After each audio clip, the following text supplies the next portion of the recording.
Hello everyone and welcome back to my channel. My name is Jessica Katanga. Woke up feeling like I just might run for president, even if there ain't no precedent. Switching up the message. Hello and welcome back to my channel. My name is Jessica Katanga and this is the 4th, 5th, 6th, can't remember, episode of Taboo. So I'm going to do a bit of a different format for this episode of Taboo, and the reason I'm doing this is because you guys ask me so many questions about periods. I feel like you guys are suffering in silence. So let's get straight into it, and then later on we're going to be joined by Natalie, who has endometriosis, and we're going to be asking more of those questions. So we know that there's pain and we know that there's bleeding. A lot of people are asking what's the difference between just a normal painful period and an abnormally painful period. The difference is defined by you, literally. So if your period is stopping you from doing what you normally would do, then that is an abnormally painful period. So if it's knocking you out, where you just have to sleep the whole day, where you're having to take days off work, where you're having to take days out of uni, anything, or you know, to the point of so much pain that you're fainting or vomiting, or just you dread your period, then I think you should definitely talk to your GP. I know that a lot of people do talk to their mums about it, and sometimes some mums can be quite like, oh, you know, I went through the same thing, you're fine, it's just a bit of pain. But they might not actually be having the same pain as you. Everybody's pain threshold is different. So please just be gentle on yourself and just go to your GP. In terms of whether your period is too heavy, of course everybody's period is different, but when it gets too heavy, we're thinking about things like when you're passing clots in your blood, where you're going through more than a packet for, you know, one cycle. Really, one packet should be enough for a cycle, I think. Where you're always frequently soaking your bed, or always leaking through your sheets, or leaking through your clothes. And if you're having to double up, i.e. you have to wear a tampon and a pad, and that's not just because you're feeling secure, but you know that you're going to leak through within the hour or something like that, you shouldn't have to double up on period products. You should go get that checked. Somebody has asked, I get cramps all down my legs and feet, but I've been told I don't have endo.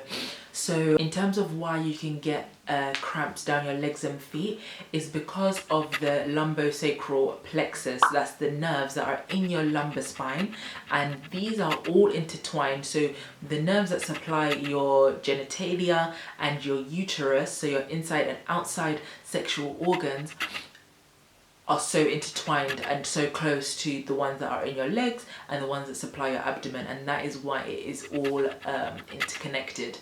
Now, in terms of the pain, periods should be a bit painful, and I know some bloggers will say periods shouldn't be any bit painful, they should be just a little bit uncomfortable. But you know, I don't necessarily agree with that. I think they are painful and uncomfortable, because it is literally your uterus lining being shed. That is an inflammatory process and you are bleeding.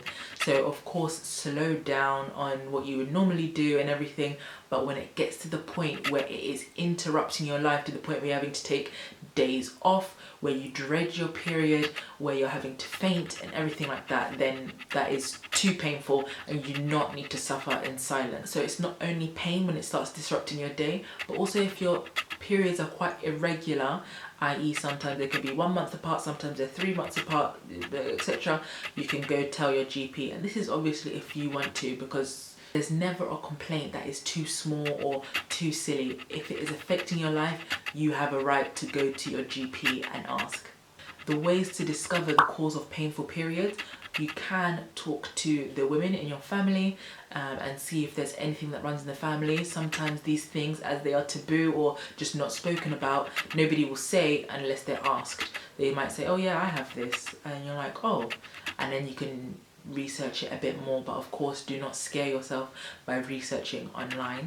Why do I sometimes throw up on my period? There are a rise and fall of hormones during your menstrual cycle, and what causes you to bleed is because there's a drastic drop.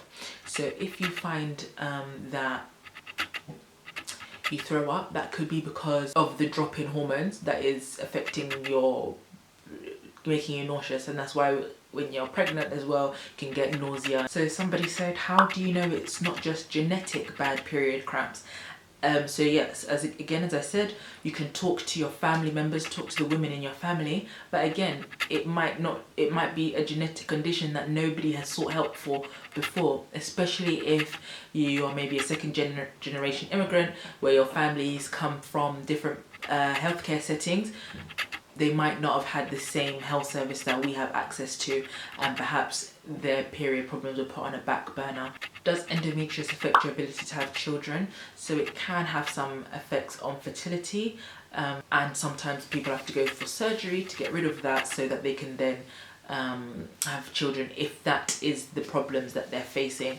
But of course, that is something you're going to have to talk to a doctor about if you're at that stage of your life. And there are plenty of people that even with menstrual disorders, they still go on to have children.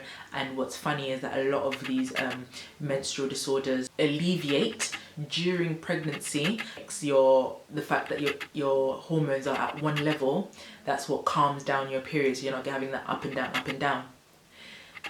So that's why for a lot of these period problems, you're given the contraceptive or other types of, so you can get the Mirena implant, you can get contraceptive pill. There's lots of different forms, and if you'd like me to do a video on contraception, then I can.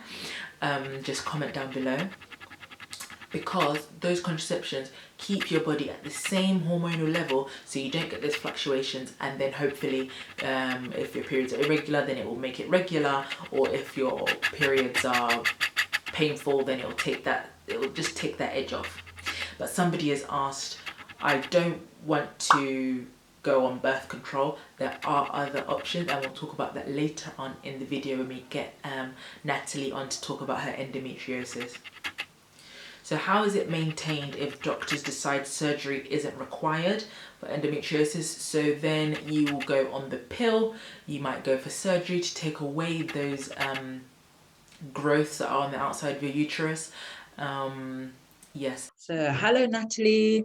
Thank you so much for coming on to talk on Taboo. So these are the episodes where we talk about conditions that are not talked about enough, and so that we can just spread awareness, spread information, and comfort those who might be going through the same experiences. So could you just please introduce yourself and tell us a little bit about yourself? My name is Natalie. I was diagnosed with endometriosis only 4 years ago, and I'm 37 years of age. And yeah, we just talked about this. You do not look 37 at all. Yeah, I'm a personal trainer as well. Wow. Okay, so what I'm going to do is I'm just going to start with the scientific definition of endometriosis. Okay. And then I'll ask you for your personal one. So the endometrium is the lining inside of our womb, and it's only supposed to stay there, and that being shed every month is what gives us our periods. However, in endometriosis, the lining is growing in other parts of the body as well. So this leads to extremely heavy periods, extremely painful. This can affect quality of life, and also it can sometimes affect fertility. We might talk about that a little later on. How would you describe endometriosis? Very debilitating, what it does mentally, physically to you, socially to you, the pains, the emotions that you go through with everything, the constant feeling of wearing a nappy all the time, you know, and the constant feeling of not feeling normal. Like what you mentioned, infertility, you know, women is trying to get pregnant. It's, you know, you feel like you're not a woman, you know, that sense, but then you feel like, why am I going through this? I don't want to be a woman. You know, there's so much. All right, well, thank you for being so open and honest. And if I may ask, so how are your periods like then? So at the moment, they're flowing a lot, but it's got a bit irregular. Okay. Some days I might be on for 5 days, some days I might be on for 7, some days I might be on for 9. You know, it's a bit of hit and miss and all over the place. One thing I will say, I'm not clotting as much as what I used to. My clots used to be like the size of old school 50p's. Wow. They're like really, really big. I would wear, you know, the thick ones, and I could wear like 2 of them. Wow. And I could only wear it for like half an hour and I have to change. You know, when you start noticing things like that, you need to go and contact your GP. Yeah. And then this can also lead to symptoms of anemia. So where you're feeling tired, fatigued, even breathless. And that's why if you have heavy periods, it's really good to go get your bloods done as well. And in terms of the pain, tell us about how painful are your periods. You just can't, like, you can't move. It will affect my lower back a lot. I would get serious migraines. The cramping is severe to a point where paracetamol was not even touching the sides. You know, even Codidomol, Yep. that was doing nothing for me. You know, some women have to even go on like morphine to help with the pains. It's that severe and crippling to a point where I can't even walk from one room to another without having help. So what are you using at the moment to control the pain? So now my pain since my operation, it's not as bad. Okay. But I'm one of those women that I've got the pain, I would just try and push and fight through it. So that whole thing of like, you don't look sick, I would get that a lot. Yeah, just so you're kind of being penalized for trying your best to hold it together, which is not fair. So somebody has asked, what can they use that is not painkillers, because that doesn't touch the sides, and that is not hormonal, because they're scared because in their family they have like a few fertility issues. What can they use for the pain? Is there anything else? So a hot compress, something like heat pads or heat stickers or something, you can use stuff like that. Teas as well, like I'll have a lot of herbal teas that would help. Relaxing in the bath, trying to relax those muscles. Like you can go really down the holistic route. Meditation, looking into your estrogen levels, things like that, because what your foods, and that is a big thing. And I think a lot of doctors and that don't tell you this stuff. I had to really look into my foods, and I noticed changing my diet. Not just going on a diet, an everyday change that helped me. Not saying it took it away, but it suppressed it. But sometimes some people, they actually do need the medicine, but you have to try and do different things to find what works for yourself. Yeah, and I think that is why it's quite important to keep a period calendar or keep some type of diary of your symptoms, and Definitely. an app is just the easy way to do it. And then that means you're a bit more in touch with where you are in your cycle. I know with me, I have different levels of productivity in different parts of my cycle. So you just can listen to your body, think, okay, maybe I want that highly refined processed food, but right now it's not the best for me in the long term. So keeping a diary. And that is another question that we got, is how can you explain to your GP all of your symptoms? And I know that you have a great tip that you shared on your live earlier, didn't you? Yeah, write everything down to if you felt like, because I felt stressed today, this triggered this. You know, I started getting pains in my lower back, or pains down my leg, or cramping pains. I had refined sugars, and I then got a flare, and I started feeling uncomfortable and bloated, and then I felt fatigue. You know, like, write all of these things down. Also write down the times. Record if you want to. Take pictures of your flares. Take pictures. I used to take pictures of my clots and things like that. So you go with all this evidence to your GP or your gynecologist and be like, look, this is what I've been going through. It feels like homework, but trust me, it works. And also it's for your own knowledge, because it's so easy to forget things. Yes, It's like, yeah, I definitely. I can have an appointment like with yourself, I can have an appointment with you, and then when I leave the appointment, like, oh my gosh, I forgot to mention this. Definitely. And when you went to your GP, were they helpful? Did they refer you to a gynecologist straight away? No, unfortunately not. I had to change my GP at least 3 times until someone actually listened to what I was saying. So what were they what did they say to you the first 2-3 times? Oh, we're going to put you on tranexamic acid for 6 months and then see how that goes, and then we'll take the next step. I'm like, no, I've been on these medications, or I've been on this contraceptive pill that you said is going to control my periods, and nothing's working. I feel like I know my body. Yeah. Something's. And that's again where, okay, fine, we have that scientific knowledge, but you guys have the knowledge of your body, and that's why I think the knowledge needs to go both ways. And why do you think that is, that a lot of women's pain is just brushed away by society and by medical professionals?